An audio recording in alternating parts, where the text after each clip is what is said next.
తీసుకొచ్చినటువంటి ఎల్ఆర్ఎస్ రద్దు చేయాలని ఈ రోజు నగరం సంబంధించిన రియల్ ఎస్టేట్ సంఘం తరఫున ప్రభుత్వానికి పంపి తొందరగా స్పందించారు చూడండి.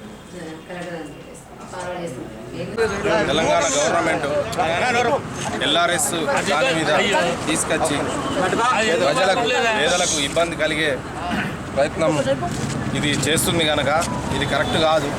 ఈ యొక్క ఎల్ఆర్ఎస్ని వెంటనే రద్దు చేయాలని మేము జగిత్యాల జిల్లా రియల్ ఎస్టేట్ అసోసియేషన్ తరఫు నుంచి అందరం కూడా ఈ యొక్క ధర్నాలో పాల్గొనడం అనేది జరిగింది.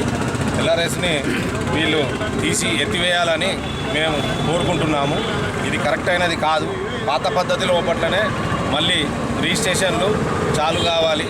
ప్రజలకు చాలా భారంగా ఉంది. ఈ ప్రభుత్వం నిర్ణయం తీసుకుంటుంది కరెక్ట్ కాదని కూడా మేము దీని ద్వారా డిమాండ్ చేస్తున్నాము. వెంటనే రద్దు చేయాలని మేము కోరుకుంటున్నాము. పేదల నడ్డి వీర్చేటువంటి ఎల్ఆర్ఎస్ రద్దు చేయాలని చెప్పి ఈరోజు జగిత్యాల రియల్ ఎస్టేట్ యూనియన్ తరఫున సంఘం తరఫున నిరసన తెలియజేయడం జరుగుతుంది. ఈ రాష్ట్ర ముఖ్యమంత్రి అటు పేదలను ఇటు బడుగు బలహీన వర్గాలను అణిచివేయడమే ప్రథమ లక్ష్యంగా పెట్టుకొని కొత్త జీవోలు తీసుకొచ్చి ప్రజలను చాలా ఇబ్బందులకు గురి చేస్తున్నాడు.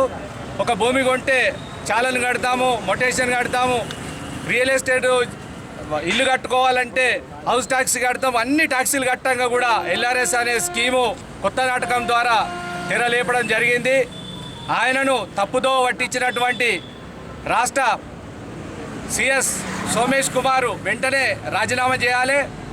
రాత్రి ఒక జీవో తెల్లారి ఒక జీవో తీసే ఫామ్ హౌస్లో వండుకునే ఈ రాష్ట్ర ముఖ్యమంత్రి పేదలకు చేసింది ఏం లేదు.